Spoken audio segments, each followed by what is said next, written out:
வணக்கம். திண்ணைக்கு வந்த சொந்தங்களுக்கு என் அன்பான வரவேற்புகள். இன்னைக்கு திண்ணை சமையல்ல நம்ம பார்க்க போறது ஒரு சிம்பிளான டின்னர் மெனு. அது என்னன்னா பட்டர் பீன்ஸ் மசாலாவும் சட்டுன்னு ஒரு சப்பாத்தியும் பண்ண போறோம். ரொம்ப ருசியான இந்த பட்டர் பீன்ஸ் மசாலாவை நாம பூரி, சப்பாத்தி, இது தவிர வெஜிடபிள் பிரியாணி இல்ல ஜீரா ரைஸ் இந்த மாதிரி சாதத்தோட கூட சேர்த்து சாப்பிடலாம். பொதுவா நம்ம ஊர்ல பச்சையா கிடைக்கும் பட்டர் பீன்ஸ், அதாவது நீளமா பீன்ஸ் மாதிரி பெருசா இருக்கும், அதை உரிச்சு நம்ம பண்ணுவோம். இங்க அந்த மாதிரி கிடைக்காது, ஆனா ட்ரை பட்டர் பீன்ஸ் கிடைக்குது. அதை வாங்கி நம்ம ஒரு 8 ல இருந்து 10 மணி நேரம் சோக் பண்ணிட்டு அதை குக் பண்ணலாம். இப்ப நான் ஒரு 8-10 மணி நேரம் ஊற வச்சிருக்கேன்.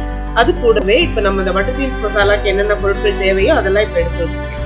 அதாவது வெங்காயம், தக்காளி, பச்சை மிளகாய், ஒரு உருளைக்கிழங்கு எடுத்து வச்சிருக்கேன். இது தவிர தேங்காய் அரைச்சு வச்சிருக்கேன். இப்போ அந்த தேங்காயில நான் என்னென்ன போட்டிருக்கேன் அப்படிங்கறத இப்ப நீங்க அடுத்து பார்க்கலாம். இப்போ இந்த மசாலால தேங்காய், பொட்டுக்கடலை, சோம்பு, அது கூட ஒரு பாதி தக்காளி போட்டு நான் அரைச்சு வச்சிருக்கேன். இப்போ இதோட இப்ப பாத்தீங்கன்னா இந்த 3 பொருளும் பாத்தீங்க, அது கூட தக்காளி சேர்த்து அரைச்சிருக்கேன். இப்போ பட்டை, கிராம்பு இதெல்லாம் போட்டு தாளிச்சுட்டு நான் அது கூட ஒரு பெரிய வெங்காயம் வெட்டி போட்டிருக்கேன். அது கூட ஒரு 2 பச்சை மிளகாய் நறுக்கி போட்டிருக்கேன். இப்போ அதோட நம்ம தக்காளியையும், வெங்காயம் வதங்கின உடனே தக்காளியும் உருளைக்கிழங்கையும் சேர்த்து அதையும் நல்லா பரட்டி விட்டுக்கலாம். பரட்டி விட்டு ஒரு 2 நிமிஷம் கொஞ்சம் வதக்கின பிறகு அது கூட நம்ம அரைச்சு வச்சிருக்கிற இந்த தேங்காய், சோம்பு, பொட்டுக்கடலை, தக்காளி இது சேர்ந்த இந்த கலவையை இது கூட கலந்து விட்டுறலாம். ஏன் தக்காளி சேர்த்து அரைக்கிறோம்னா கொஞ்சம் கிரீமியா இருக்கும், அதே சமயம் அந்த கலர் நல்லா இருக்கும் குருமாக்கு. அதுக்காக நம்ம தக்காளியை அரைச்சு சேர்க்கிறோம்.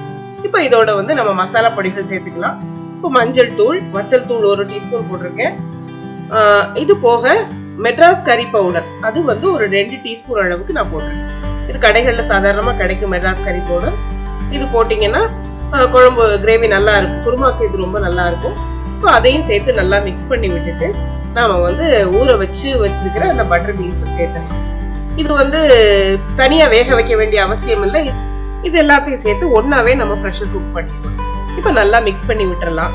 விட்டுட்டு இப்போ அநேகமா எல்லா பொருளும் கலந்தாச்சு. தேவையான அளவுக்கு தண்ணீர் கலந்துக்கணும். இப்போ இதுல இப்போ கெட்டியா இருக்கு இல்லையா, இதுல தண்ணீர் இப்போ 1 கப் அளவுக்கு தண்ணி சேர்த்துக்கலாம். சேர்த்துட்டு அதுக்கப்புறம் நம்ம இதுல மேல நான் கொஞ்சம் கொத்தமல்லி மட்டும் நறுக்கி போடுறேன். போட்டுட்டு குக்கரை மூடி வச்சோம்னா பட்டர் பீன்ஸ் அருமையான குருமா தயாராயிரும். இது ரொம்பவே நல்லா இருக்கும், நீங்க ட்ரை பண்ணி பாருங்க. இப்போ இதுக்கு சட்டுன்னு ஒரு சப்பாத்தி பண்ண போறோம். இப்போ சாதாரணமா சப்பாத்திக்கு மாவு பசிட்டு ஒரு 1/2 மணி நேரம் நம்ம ஊற வச்சு பண்ணோம்னா அது நல்லா இருக்கும். என்னை பொறுத்த வரைக்கும் நான் நார்மலா அப்படி பண்ணுவேன். இந்த தடவை இப்போ உடனடியா நான் அந்த சப்பாத்தி பண்றதுக்கு எப்படி பண்றேன்னு பாருங்க. இப்போ ஒரு பாத்திரத்துல நான் தண்ணீர் எடுத்துட்டு அதுல கொஞ்சம் உப்பு போட்டிருக்கேன். கொஞ்சம் கை பொறுக்கிற சூடு அளவுக்கு இது நல்லா சூடாயிக்கணும். சூடான பிறகு இந்த தண்ணீரை நான் ஒரு 2 கப் மாவு எடுத்து வச்சுட்டு அதோட ஊத்திட்டு நான் கொஞ்ச நேரம் அதை மூடி வச்சிட போறேன். மூடி வச்சுட்டு அதாவது ஒரு 5 நிமிஷம் மூடி வச்சுட்டு அதை அதுக்கப்புறம் பிசைஞ்சு நான் உடனே சப்பாத்தி பண்ணிடுவேன். ரொம்பவே நல்லா வரும். இந்த முறையில நான் உடனே பண்றதுதான் இந்த மாதிரி பண்ணுவேன். இந்த தண்ணியை சேர்த்து இப்போ நம்ம பிசைஞ்சு நம்ம சப்பாத்தி மாவு ரெடி பண்ணிக்கலாம். இப்போ சப்பாத்தி மாவு பிசைறது, உருட்டுறதெல்லாம் உங்க எல்லாருக்கும் தெரியும். இப்ப நான் உருட்டி ரெடியா வச்சிருக்கிறேன். இப்போ அதுல சப்பாத்தியை நல்ல சூடான தோசை கல்ல போட்டு இப்ப நான் சுட்டு எடுக்க போறேன். அதாவது ஹீட் ரொம்ப அதிகமா இருக்கணும், அப்பதான் அந்த சப்பாத்தி நல்லா சாஃப்டா வரும். இப்போ ரெண்டு பக்கமும் ஒரு தடவை திருப்பி போட்டு கொஞ்சம் பபிள்ஸ் வந்த பிறகு நம்ம அதுல லேசா ஆயில் அப்ளை பண்ணிட்டு அடுத்த பக்கமும் அதே மாதிரி திருப்பி போட்டு லேசா எண்ணெய் போட்டீங்கன்னா ரொம்பவே நல்லா சாஃப்டா இருக்கும். ஆக சப்பாத்தி ரெடி ஆயிருச்சு. குக்கர்ல நமக்கு பட்டர் பீன்ஸ் மசாலாவும் தயாராயிருச்சு. இது ரொம்பவே சீக்கிரமா பண்ணக்கூடிய ஒரு டின்னர் மெனு.